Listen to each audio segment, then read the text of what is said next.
Welcome to News OK. I'm Scott Wright. We're joined by a special guest, Eddie Gossage, president of Texas Motor Speedway.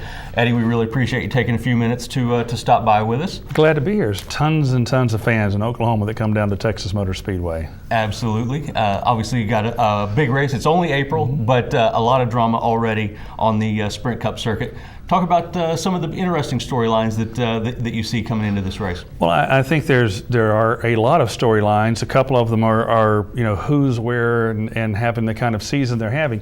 You look, Greg Biffle's leading the point standings. I don't know if that's totally surprising, but he's never won a championship before, but he's on a roll and running incredibly consistent.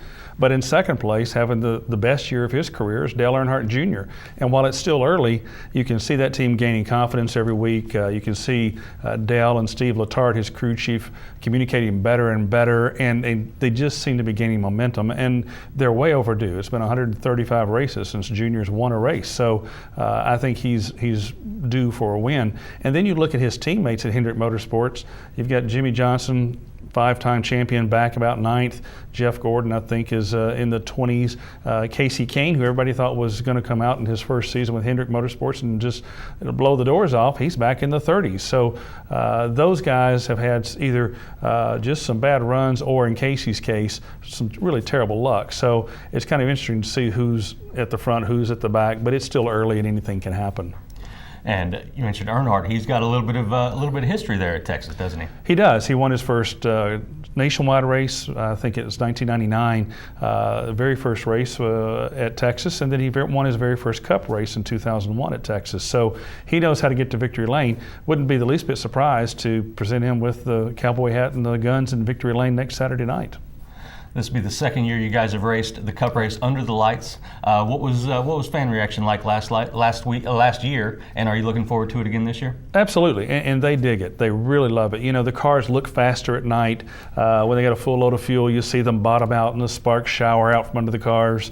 Occasionally when they rub fenders, which is tough and dangerous to do at 200 miles an hour, you'll still see the sparks. Things that you see at night you don't see in the daylight. So the fans love it, the competitors love it, television loves it. We get better ratings and that kind of thing. So it's a win all the way around. So we'll continue to do that for years to come. It's been very successful.